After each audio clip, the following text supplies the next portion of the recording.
Good morning on a Tuesday.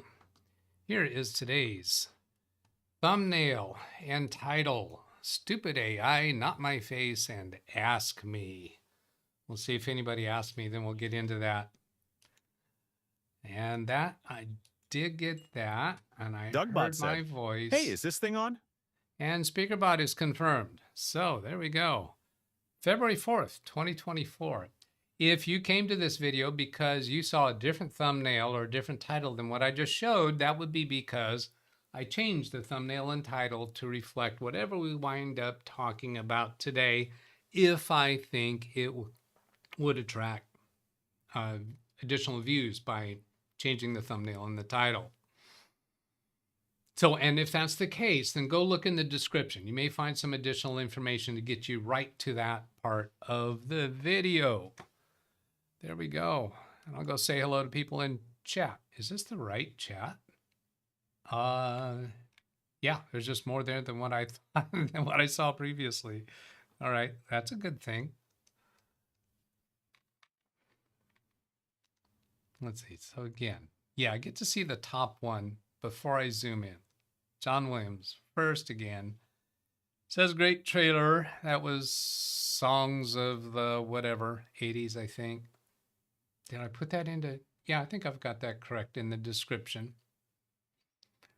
Mike Wojcik, Rick Lakes, Brian Lightfoot, a programmer gets into an elevator. Someone asks going up or down. Yeah, I had that. I had that already before I read the punchline.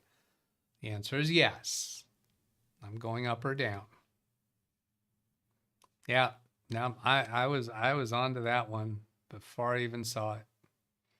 Jeff Ryman, ran Israel. Zvi Menor, hello. Brian Lightfoot. Oh, Zvi, that link that you gave yesterday, you opened a, it got me chasing a squirrel. Yeah, because I watched that one through, and that was very interesting. And then his end cards took me onto this one and this one, which I haven't finished those yet. So yeah, just to let you know, I followed up on those links, found them interesting. Charlie Purdy, hello. Yeah, nice thumbnail. Was that you before you started a YouTube channel? LOL. Do I look, are you saying I look worse now or I look better? I don't know. I guess, am I going to say that, does that really qualify as ask me? What do I mean by that thumbnail? It's basically the same image, but I changed the text, and I've kept that 3 days in a row now because I keep forgetting to tell you the story behind that. Phil Stodd, hello. Phil, it seems like I had something I wanted to follow up with you about.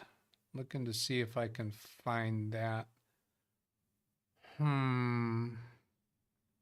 Where was that? I'm not remembering now. Oh, yeah, it was a couple days back.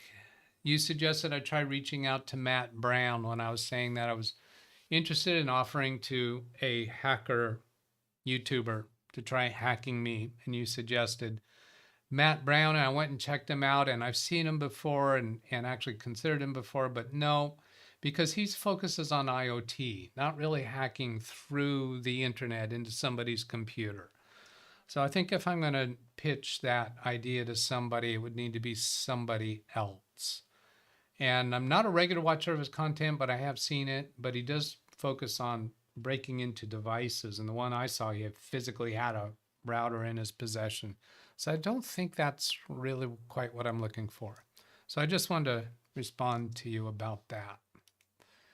But thanks for the suggestion.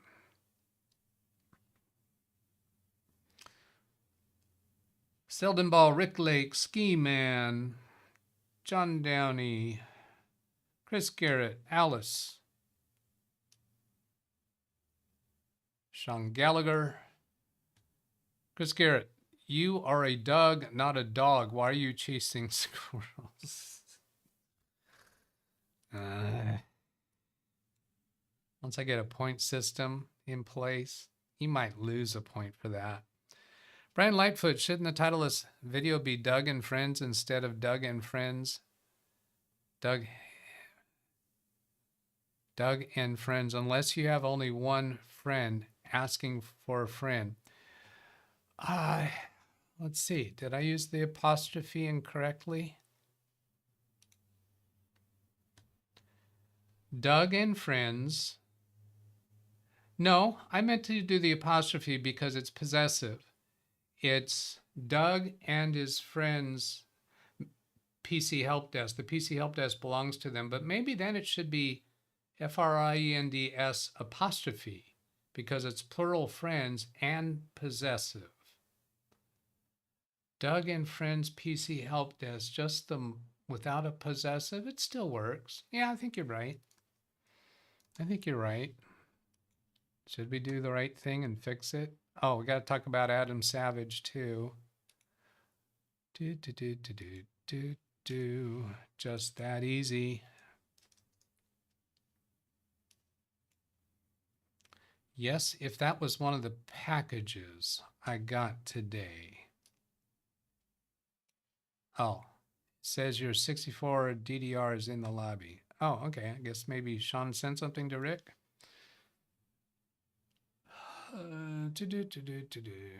Not a problem, he says. Okay, so since I just mentioned Adam Savage, I'll go there. Yesterday I redirected to Adam Savage. And the thing that I wanted to point out is I neglected to point something out to you yesterday. He doesn't do live streams very often, apparently. He didn't, from what I can tell, he didn't do that live stream yesterday. He's got it scheduled for today. If we come over here to his lives tab, we see that his prior live stream was a year ago. And there was 2 of them, apparently a year in, maybe in whatever they're calling a year ago. And 2 years ago, there's 4 of them. Unless he does live streams and then immediately unpublics them. I don't know. So I wasn't around to be able to watch it yesterday. So I don't think he did that show yesterday. So I have a redirect set up again for him.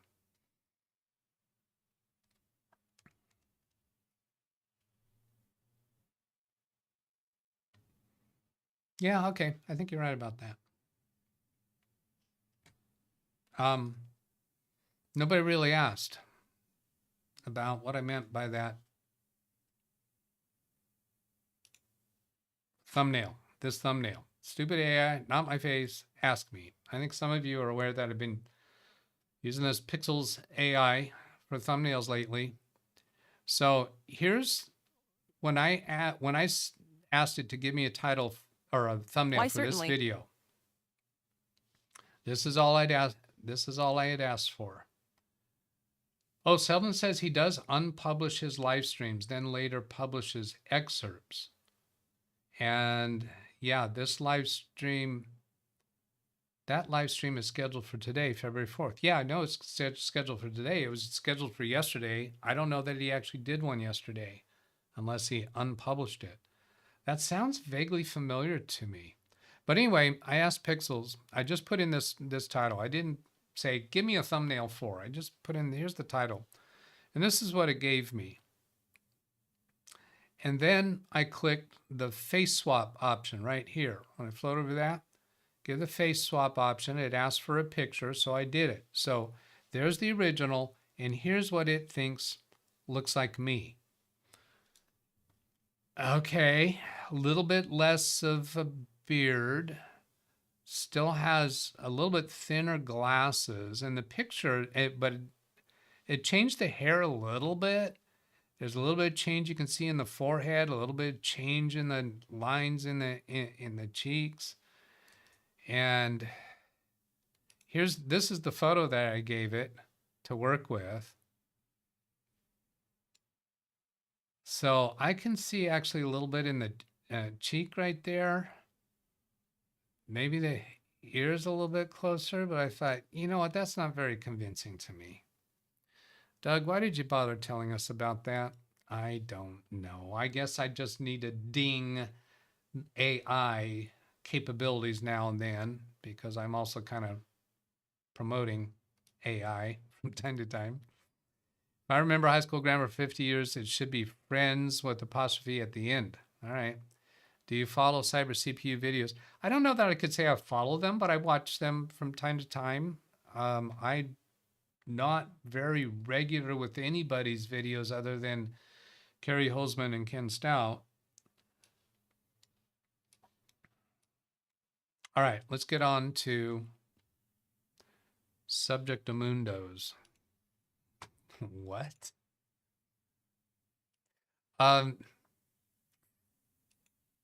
Yeah. All right. So, comments.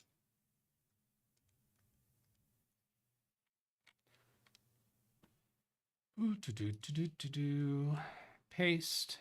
Yesterday when I did this, I forgot the T equals, so they weren't working yesterday. So there is for Bernard C, and he's got 2 in here. Oh, just hi, Doug. Hope you're doing swell on break. And we got to get Dougie a red cape. I first read this as Dooge. Dooge? No, I sometimes get hit with the nickname Dougie, so I think that's what he's referring to there. And Owen Cash. Oops. Do this first. Do this first. Get it right, Doug. Owen Cash. Item 12 worked for me until the latest Windows 10 update. The bags folders are rebuilt and slowly filled with a long list of numbered folders again, which I believe is what causes the gradual slowing down of Explorer. In response to your comment, Owen Cash, I started thinking about, I want to look into more what generates the bags folders? Why do they seem to recreate faster for some computers than others? And then an idea of, can we create a scheduled task that periodically deletes those registry keys? So I'm thinking along those lines. We'll see if we get some interest in the chat room for that, and see if I get time available to pursue that. But I'm intrigued by that idea. So thank you for the comment, and I'm not going to be able to put a link back to this comment very well. I don't have a good follow-up for that if I wind up publishing something else about how to, do a scheduled task. But anyway, Owen, what we do here is myself in the chat room, we're here usually 6 days a week. That's the intention. Sometimes I skip a day. Monday through Friday, 9 a.m. Pacific time and 11 a.m. Pacific time on Saturdays to respond to people's questions with issues that they're having with Windows computers. So love to see you around more. Next, Kerry Holzman. In regards to the conversation yesterday about DougBetts, everywhere in signal strength, they're always talking about DougBetts, and they abbreviate it as DB for strength. DB on a cable modem stands for decibel, which is a unit used to measure the strength of the cable signal received by the modem, typically referred to the downstream power level, indicating how strong the signal is coming from the cable company to your modem. A higher dB value means a stronger signal, while a lower dB value indicates a weaker signal. And of course, dB is used in lots of other places too. Most commonly, I'm coming across it when I'm trying to decrease or increase the volume on a clip for a video that I've been splicing together. And also, as I said yesterday, I've encountered that when trying to evaluate Wi-Fi signals. A generally acceptable dB range for a cable modem is typically between -15 and +15 for the downstream power level, which we're going to go look at that in a minute, with ideal levels considered to be closer to -10 to +10, meaning the signal strength should fall within this range to ensure optimal performance Downstream and download speed are essentially the same thing in the context of internet connectivity, both referring to the speed at which data is transferred from a server like the internet to your device, meaning when you are downloading information, essentially downstream is the technical term, while download speed is the more commonly used phrase to describe this data transfer rate. Slow internet speeds, as the viewer describes, are typically resolved by having a tech from the ISP inspect the connection hardware and configuration up to the modem. Not legal for an end user without authorization. Have an appointment with the ISP come out and verify you are getting the service you are paying for. I think he's already done that, and he has been following up with us, so I think we'll get a very clear communication that he has. I'm going to show you why I think that in a moment. Once that is determined, then further support strategies can be determined if still necessary with regard, and then a different subject here. With regards to adjusting your YouTube live start time, you cannot do that with the Studio app on a phone, because I made a comment about that yesterday. Instead, use your phone's browser at youtube.com, the same as you do on your PC. Duh. As I read that, I thought, yeah. Okay, but let's go look at David's information, what he's given us so far. It started out with on a video of mine called Why is Xfinity Comcast Speed So Much Slower Than Advertised? What he said on December 17th. Was it really that long ago?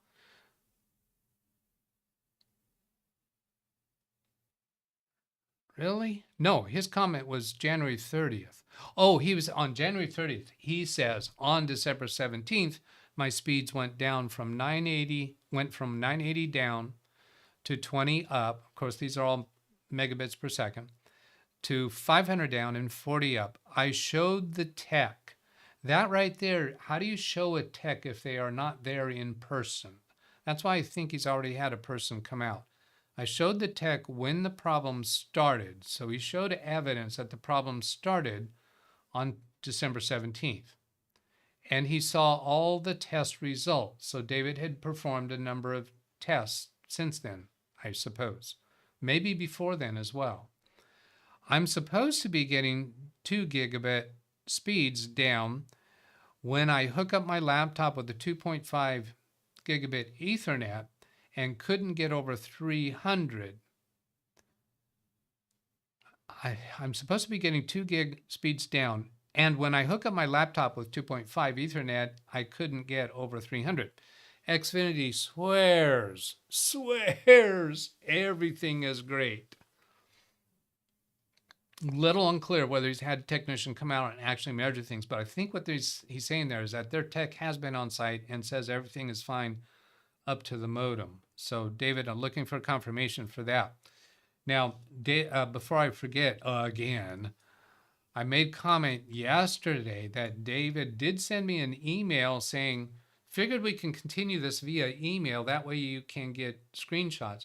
But he didn't give any screenshots with that email that he sent. So I haven't received any screenshots yet. And I make that comment so that David knows that I haven't. Maybe he thought he sent attachments, but I haven't seen any yet. Moving forward, February 1st, on the video called Doug's Windows Helpdesk gameplay, something like that. Can't talk.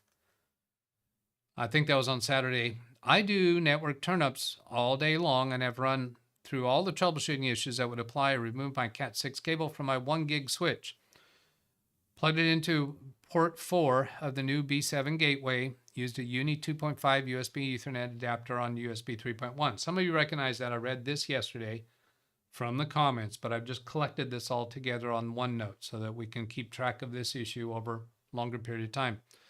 The issue is also affecting my 1 gig speeds as well. All my computers show connections at max speeds of the NICs. So that's showing that the network adapter status is showing that it's connected at the max that each of those network interface adapters can do. And my 2.5, I turned off IPv6. It did help a little, but not that much. The only thing that makes my situation a little different, that Xfinity put a Mocha box to get my cable to the internet. I didn't even know I was set up like that until my wife unplugged it one day. Here's what I've been getting at. Here's what I've been waiting to get at for today. Even looking at my downstream, I noticed that I'm at negative 42 dB. That's way out of range, and Xfinity support claimed it was fine, should be between negative 15 and 15.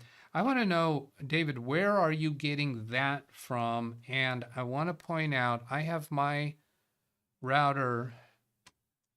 See, I'm going to take that off screen and make sure it's still, no, I got it. Oh, it was almost ready to log out. It did log out, so I got to log back into my router. Oh, I've got to turn my RoboForm back on.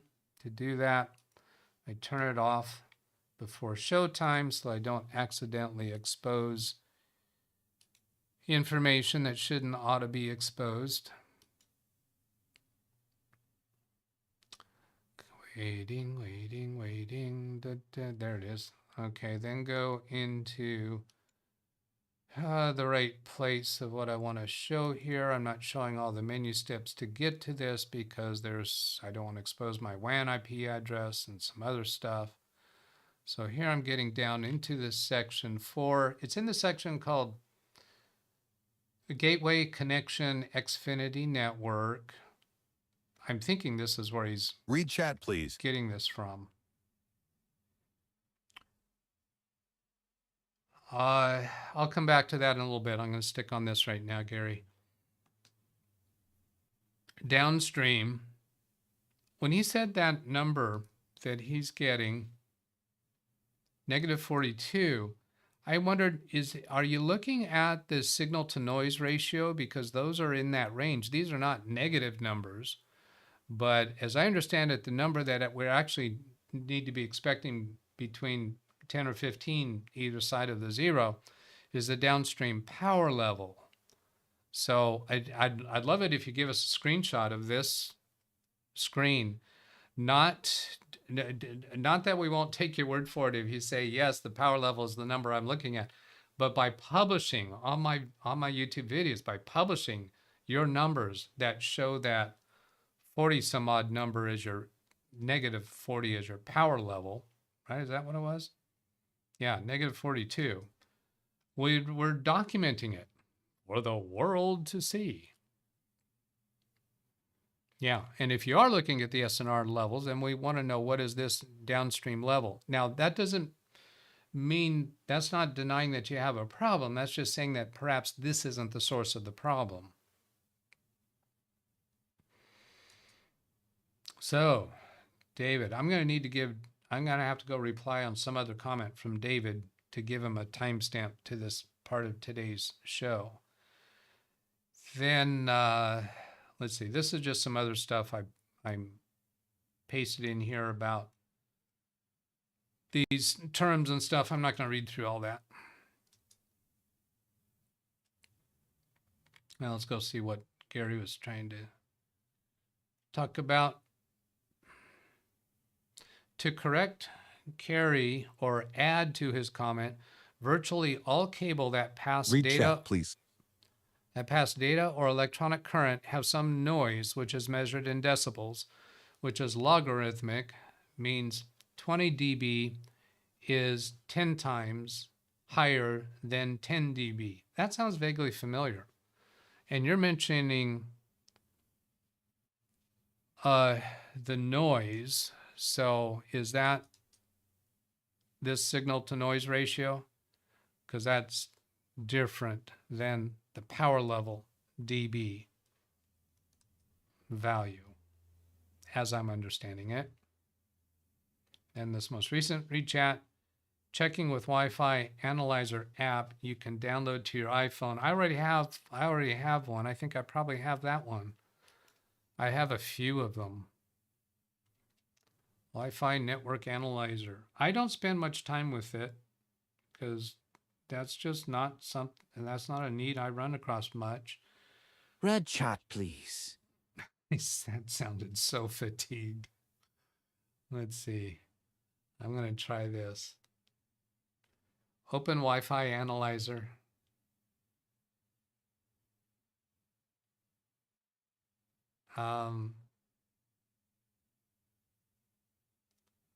Let's see, does that go anywhere else? That just opened Wi-Fi.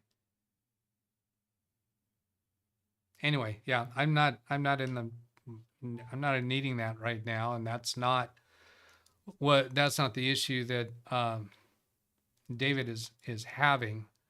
dB is used to measure things and all variety of different things, so his issue is not Wi-Fi. Yeah, anything above 33 dB is fine. So those numbers I was showing is fine, and that's also what I had in here about the signal to noise ratio being above 30 dB is fine. So if this was the signal to noise ratio he was looking at, it would be fine, except it's not supposed to be negative, right? It's supposed to be positive. So not sure that that's what is going on for him.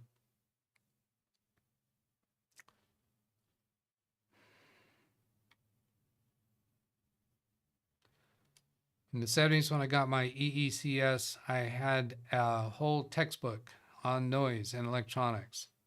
I'll bet that was fun. The closest I get to that is when I ask my Amazon Echo device to give me white noise to sleep to. No, that's not the closest I get to it. I deal with it a little bit like we're talking about now, I suppose. Okay, I think that's all I had on that topic. I'll need to get a link back to him somehow. Oh, and I didn't do a link for Carrie. This comment. Doggone it. Silly goose. So just to get this, make me keep doing this, 1621. And reply to Steve Dodd. He says, I have a pluggable 2.5 gigabyte Ethernet adapter. It has both USB-C and USB-A. It does require you to download Realtek Gaming. Yeah, I looked a little more at that, and I do see and affirm that, yeah, it looks like USB and C, USB-A will work. However, I don't, one person said, I think it was Gary that said, no, don't order that device I was looking at. And he pointed out that that was a 1 gigabit adapter that I was looking at. He said, do the other one, 2.5 gigabit. And then later I said, well, no, I'm not going to do that because I don't have 2.5 gig service. I don't have service that's high enough to be able to show any useful information with that adapter. So no, I did not order it. Don't see how I can be of any help by ordering it unless I increase my service, and I don't have any need to. So then we'll catch this one, 1697. And Ace 9957, God bless you, man. It worked. I bought a new charger for nothing. And this was that repairing dead HP all-in-one that won't turn on. This is my highest. This video is like, what, 3 years old? I don't know, going on 4 years old. It's 2021. My highest performing video, my next highest performing video is less than half of this video. Really? Yeah, I was last night and this morning I was contemplating why is that, and I think the reason is it shows up in Google search. Anytime you do a Google search, let's see, HP all-in-one that won't turn on, but let's see if it'll even just HP all-in-one. Does it turn up with that? HP, it said won't turn on, but anyway, I always come up in first place here. And on YouTube search, I come up in first place. If I just do HP all-in-one, do I come up even with that? Probably not. No. No. So why does that get so much search results and none of my other fixed topics do? And I think the answer to that is there's not much competition. And there still people that have that model computer out there. Wow. But yeah, and always scratching my head. How can I reproduce the output that video is giving me? Ace 97, 99.97. We are here 6 days a week, Monday through Friday, 9 a.m. Pacific time. Saturdays, 11 a.m. Pacific time, to help people with their Windows computer issues. Love to see you around from time to time. Okay, and he actually bought a new power AC adapter. It's not a charger because that's not a laptop. Unless he applied that same fix to a laptop, that could be. And I'll go ahead and give him always approved for comments from this user. Steve Dodd's already approved for that. Owen Cash, yeah, I'll approve him so that he can speak up in chat. I think Bernard already is. Yeah, that doesn't change that menu option. All right.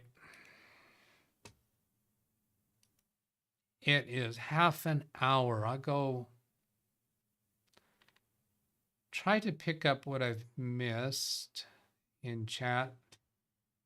Most ISPs advertise up to speeds, do not guarantee that you'll get what they advertise. When I have spoken directly with Comcast due to a client that is not getting their proper speeds, they have led on, both on the phone and with technicians in person, that they have a guideline internally, some around 15 to 20% of what they say up to. If you're below that, then it warrants deeper consideration. If you're paying for, what was it? Is he paying 2 gigabit or 2.5 gigabit, and you don't respond to somebody who's getting 600 megabits download speed, you're going to lose customers. I think they will respond to that, but I think what he's telling us, what David's telling us, is that they have responded. They have come out and investigated, and they're showing good signal to the modem, or to as far up as they're responsible to. If there's wiring in the house that they're not responsible to, then maybe that's a different issue. I have had occasion, I did have a client's office. In fact, this is exactly the instance where I called Comcast and talked to them about it, and they told me that 20% thing, we were getting way below that. And the way I discovered the problem is when they wanted me to connect directly to their router, and I did that, still had the problem. But when I disconnected the network switch from the router that was servicing all the other computers in the office, then I got the right numbers. So connect my laptop directly to the Comcast router, LAN port on the Comcast router, was still getting degraded performance. One of the other Ethernet ports on the router was connected to a network router. That router was bad. When I disconnected that from the router, I got good speeds. So I replaced the network switch. So the ISP is not responsible for diagnosing the internal equipment. Yeah, they don't guarantee that you'll get what they advertise. It is up to, but they have a percentage of some form, some level that they say, we need to make sure our signal is right up to our device that's on site, or to whatever what do they call it? Some kind of termination point or something like that, where their responsibility ends for the hardware. When I had my disconnection issue, no tech was sent out, as they can measure the signals at the ONT right before the modem here. Yeah, there are measurements that they can do remotely. They don't have to come out. But depending upon what they find with those measurements, they may decide to send somebody out. Thank you, Greg M. Demarcation point is the word I was looking for. Yeah, they might not need to send somebody out. And I've had occasions where they determined there is something wrong. It's probably not at your location. It's before the signal gets to your location, but we do need to send a technician out to that. I don't think they call it central office. I don't think they call it hub. They got a term for it. One of the technicians that did come out to my house told me what that term was. Comcast, pay more, get less. Are there any kind of splitters? Yeah, so to that point, the point of splitters, he already told us that he connected directly to the to the router, to the Comcast device, but I neglected to say unplug everything else. It's not enough to just connect to the Comcast router, but unplug everything else that's connected to it, and then see how you do. Greg M says street side box or line card. Those are kind of close to what those terms were. I don't think that quite nails it though. I know I have it in my notes. Yeah, I think I'm going to have to go ahead and end the show. I'm just going to scroll down a little bit here, see if anything jumps out at me.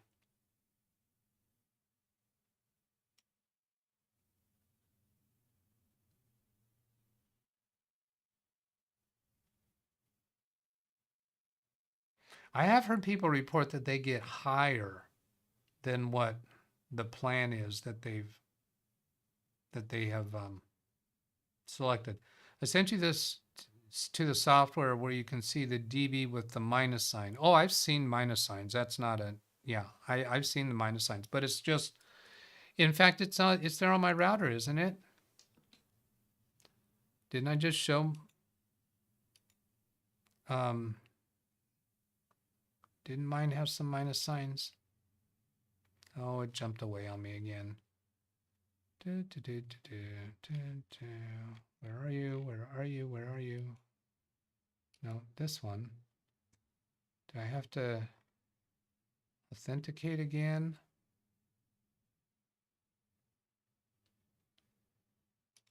Yeah, but anyway, I've seen the minus signs.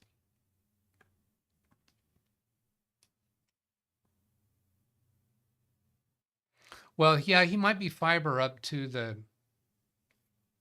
demarcation point, but not fiber inside.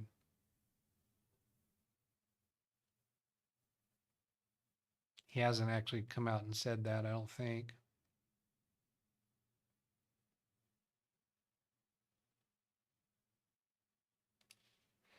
I have found situations where there's a splitter that's really difficult to find, maybe even under a house, in the crawl space under. I've had one of those. I have 1.5 gigabit service download. I get 1.9. We are jealous. Fiber to the router. All right. That'll do it. You can send an email to this address to send a question for myself in the chat room to respond to.